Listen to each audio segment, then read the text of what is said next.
Good evening students, स्वागत है आप सभी का हमारे YouTube channel online study with Vaishnavi channel पे। और आज हम पढ़ने वाले हैं BSc microbiology minor first year का एक बहुत ही इम्पोर्टेंट और इंटरेस्टिंग टॉपिक पे। आज का हमारा विषय है जीवाणु, कवक, विषाणु, शैवाल, प्रोटोजोआ के कुछ सामान्य लक्षण।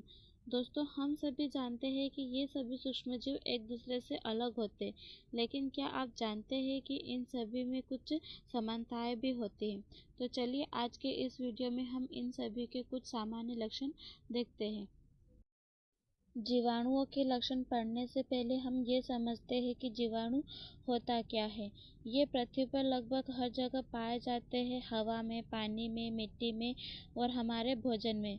यहाँ तक कि हमारे शरीर के अंदर भी ये जीवाणु प्रेजेंट होते हैं। जीवाणु ऐसे सूक्ष्म जीव और एक कोशिकीय प्रोकैरियोटिक जीव होते हैं जिनमें सच्चा नाभिक नहीं पाया जाता है। ये आकार में बहुत छोटे होते हैं और केवल एक ही कोशिका से बने हुए होते हैं। चलिए अब इनके लक्षण देखते हैं। पहला है, ये सर्वव्यापी होते हैं। सर्वव्यापी से मतलब होते हैं ये हर जगह हर समय प्रेजेंट होते हैं। दूसरा, ये एक कोशिकीय और प्रोकैरियोटिक जीव होते हैं।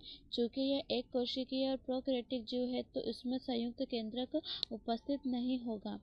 ये स्वयंपोषी, परजीवी, मृतोपजीवी या सहजीवी होते हैं। जितने भी जीवाणु होते हैं या तो अपने ही द्वारा अपने भोजन का निर्माण करते हैं या फिर किसी और के जीवों पर उपस्थित रहकर उनके ही जीव शरीर से अपने भोजन का निर्माण करते हैं, या फिर ऐसे जीव जो किसी मृत जीव के शरीर को तोड़कर अपने भोजन की उससे पूर्ति करता है।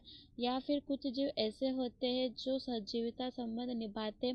ऐसे जीवों के साथ एक लाभ पहुंचाते हुए दोनों जीव एक साथ जीवन यापन करते ताकि दोनों एक साथ अपना समय व्यतीत कर सकें। नेक्स्ट है, इनमें कोशिका झिल्ली में घिरे कोशिकांगों जैसे माइटोकॉन्ड्रिया, गोल्गी का एंडोप्लाज्मिक रेटिकुलम, लवक आदि का अभाव होता है।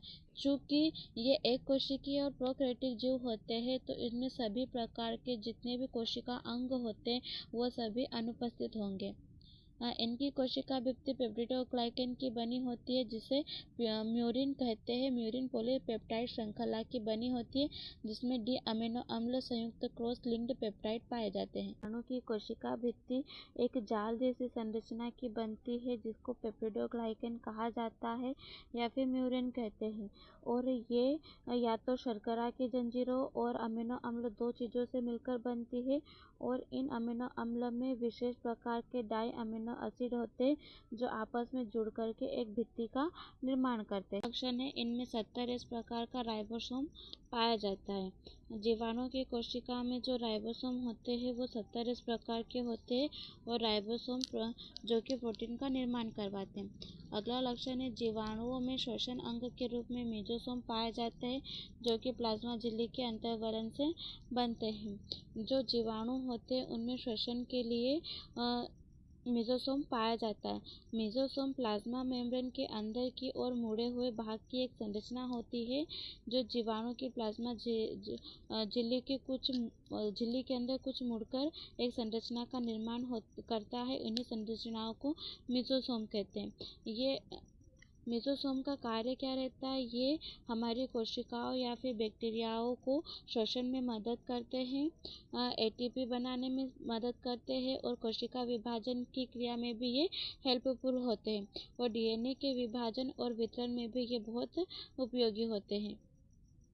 फिर अगला है, कुछ कोशिकाओं में कशाभिका भी पाए जाते हैं जो प्रजनन में सहायक होते हैं। कशाभिका से मतलब होता है फ्लैजिला। फ्लैजिला जीवाणु के शरीर से बाहर निकली हुई पतली धागे जैसी संरचना होती है जो कि जीवाणु को चलने फिरने में मदद करती है और जीवाणु को एक जगह से दूसरी जगह पर ले जाने के लिए हेल्प करवाती है। फिर अगला है, इनमें अलैंगिक प्रजनन अंतःबीजाणु द्वारा होता है। अंतःबीजाणु कुछ विशेष प्रकार के बीजाणु द्वारा अपने शरीर के अंदर बनाया गया एक बहुत ही मजबूत, मोटा और सुरक्षित ढांचा होता है जो कि प्रतिकूल परिस्थितियों में जीवाणुओं को बचाता है। फिर आता है अगला, इनमें वर्धी प्रजनन द्विविखंडन द्वारा होता है। अब द्विविखंडन द्वारा वर्धी प्रजनन से मतलब होता है कि द्विविखंडन वह प्रक्रिया होती है जिसमें एक जीवाणु कोशिका टूटकर विभाजित होकर दो जीवाणु कोशिका बना देती है। अब अगला लक्षण है जीवाणुओं का सामान्य दशाओं में लैंगिक प्रजनन संयुग्मन विधि द्वारा होता है। ये जीवाणु में पाए जाने वाले जेनेटिक रिकॉम्बिनेशन लैंगिक प्रक्रिया से जुड़ा हुआ है। चलिए इस संयुग्मन वह प्रक्रिया है जिसमें एक जीवाणु दूसरे जीवाणु से सीधे संपर्क करके अपना डीएनए उसे दे देता है। संयुग्मन कैसे होता है? तो ये जीवाणु एक डोनर दाता होता है, दूसरा ग्राही होता है। डोनर जीवाणु एक पाइलस नाम की नली बनाता है। उसी नली में डीएनए का कुछ भाग दूसरे जीवाणु से चला जाता है। अब रेसिपिएंट जीवाणु नए गुणों वाला बन जाता है। अब अगला लक्षण है हमारे कवक के बारे में। तो कवक के लक्षण पढ़ने से पहले हम समझते हैं कि कवक होते क्या हैं। कवक वे जीव होते हैं जो क्लोरोफिल रहित होते हैं और परपोषी होते हैं, जो बीजाणुओं के द्वारा प्रजनन करते हैं। तो अब इसके लक्षण देखते हैं। पहला लक्षण है ये ऐसे यूकैरियोटिक बहुकोशिकीय जीवधारी होते हैं जिनमें विषमपोषी पोषण पाया जाता है। इनमें पर्णहरिम का अभाव होता है। इनका शरीर यूकैरियोटिक कोशिकाओं से मिलकर बना हुआ होता है और इनमें कोशिकीय संगठन पाया जाता है और ये विषमपोषी पोषण वाला स्तर होता है इनमें, यानी मतलब अपने भोजन के लिए किसी और जीव पर ये निर्भर रहते हैं। और इनमें पर्णहरिम का भी अभाव होता है। पर्णहरिम से मतलब होता है क्लोरोफिल भी अनुपस्थित होता है इसमें। दूसरा लक्षण है इनका शरीर तंतुवत होता है। इसके प्रत्येक तंतु को कवक तंतु तथा तंतुओं के इस समूह को कवक जाल कहते हैं। जो कवक होते हैं इनकी संरचना एक तंतु के जैसी दिखाई देती है और प्रत्येक तंतु आपस में मिलकर के एक जाले जैसी संरचना बना लेती है। इनके कवक तंतु बहुकोशिकीय या संकोशिकीय अर्थात पट्ट रहित एवं बहुनाभिकीय होते हैं। इनके जितने भी तंतु की कोशिकाएं होती है वह एक से अधिक होती है, इसी वजह से इनको बहुकोशिकीय कहा जाता है। और इनमें पट्ट रहित होते मतलब कि इन तंतुओं के बीच में पट्टियों की संरचना नहीं पाई जाती है। और पट्टियों की संरचना नहीं पाई जाती इसका मतलब इनका जो नाभिक होता है इनके बीच में कोई भी दीवार उपस्थित नहीं होती, इसीलिए इनमें बहुनाभिकीय कहा जाता है। फिर अगला लक्षण है इनकी कोशिका भित्ति फंगल, सेलुलोज एवं काइटिन की बनी होती है।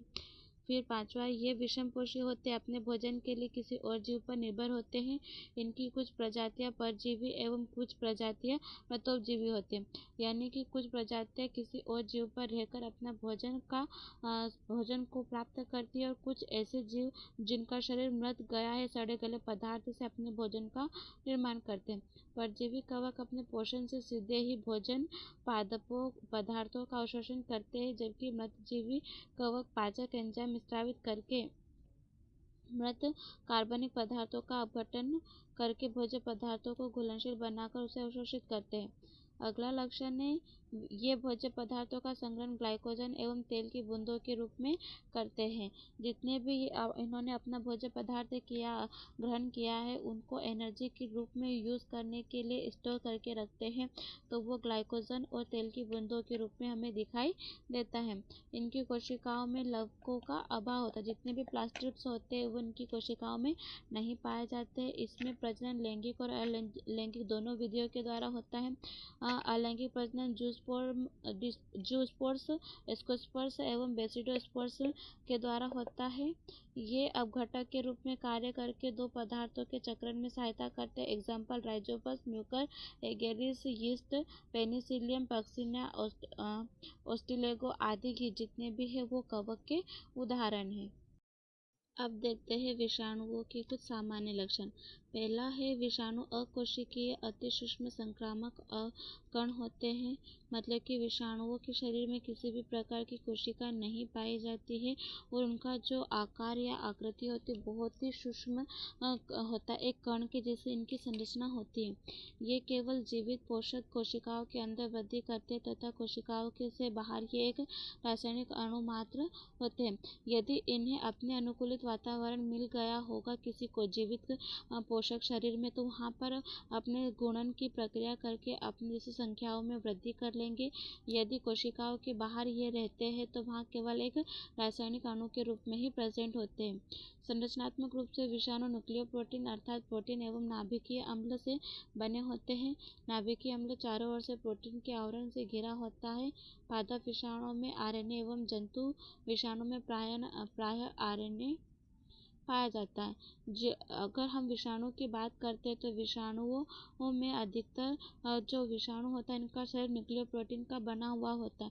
नाभिक और प्रोटीन से मिलकर बनी संरचना को न्यूक्लियर प्रोटीन कहा जाता है और इस प्रोटीन के चारों ओर नाभिक से बना एक अम्ल घिरा होता है जिसको नाभिकीय अम्ल कहते हैं।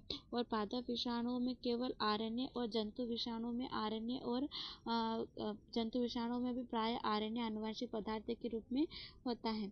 नेक्स्ट है जीवित कोशिकाओं से बाहर से निर्जीव होते हैं तथा इसमें कोई भी जैविक गुण नहीं होते। यदि कोशिकाओं के बाहर इनको देखें तो इनकी जो भी एक्टिविटी होती है पूरी निर्जीव ही होती है, एक रासायनिक अणु की तरह बिहेव करते हैं ये लोग। अगला है पौधों में इनका संचरण फ्लोएम से तथा जंतुओं में रुधिर के माध्यम से होता है।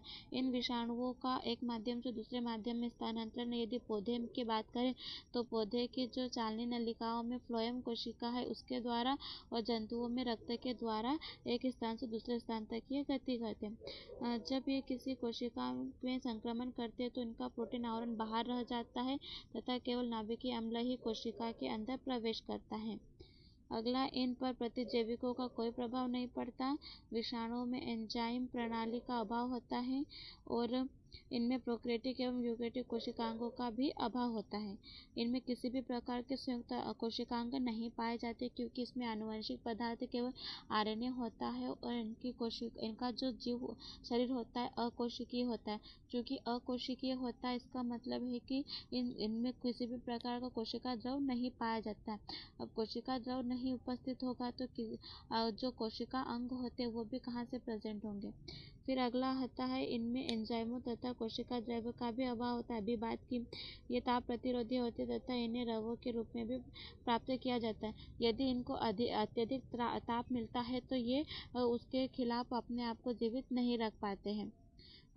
इनमें पोषक विशिष्टता पाई जाती है जिसके कारण एक विषाणु विशिष्ट पोषक पर ही संक्रमण कर सकता है। इनमें संवेदनशीलता प्रचलन एवं गति नहीं पाई जाती। ये किसी भी वातावरण में इनका जो शरीर होता है इसमें संवेदनशीलता नहीं होती है। प्रचलन और गति केवल जीव के शरीर जीव की कोशिकाओं के माध्यम से ही कर सकते, अपने आप में ये गति नहीं करवा सकते। विषाणुओं के गुणन के अतिरिक्त श्वसन प्रकाश संश्लेषण एवं अन्य किसी भी प्रकार की जैविक क्रिया इसमें नहीं होती। तो इसके कुछ लक्षण सजीवों के जैसे होते हैं और कुछ लक्षण निर्जीवों के जैसे होते हैं, इसीलिए विषाणुओं को सजीव और निर्जीव के बीच की कड़ी भी कहा जाता है। अगला है शैवाल के कुछ सामान्य लक्षण।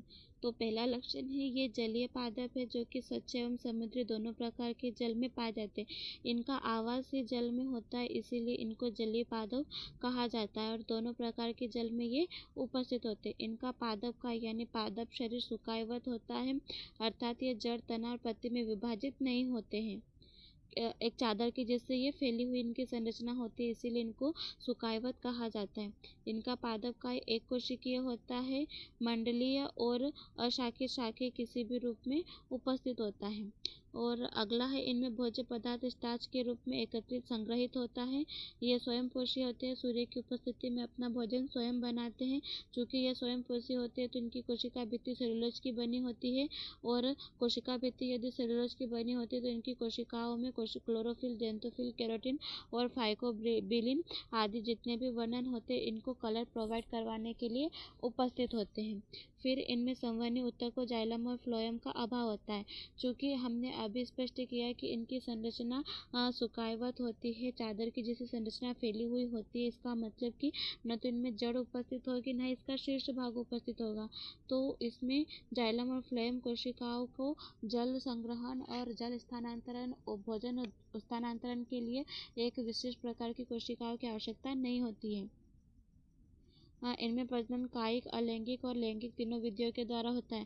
कायिक से मतलब कि अपने शरीर का कोई अंग टूटकर जिस स्थान पर गिरा हो वहीं से वृद्धि करके नई जनसंख्या का निर्माण करना। अलैंगिक असेक्सुअल रिप्रोडक्शन होता है और सेक्सुअल रिप्रोडक्शन भी इनमें पाया जाता है। इनमें प्रजनन अंग एक कोशिकीय होते हैं और इनके चारों ओर कोई आवरण नहीं पाया जाता। इनके नर प्रजनन अंग इंथिडियम एवं मादा को ओगोनियम कहा जाता है। इनमें भ्रूणीय अवस्था नहीं पाई जाती है। इनमें पीढ़ी एकांतरण पाया जाता है। इनका मुख्य पादप का युग्मोद्भिद होता है। इनकी बीजाणुजनक अवस्था अल्पकालिक होती है तथा केवल जाइगोट के रूप में ही होती है।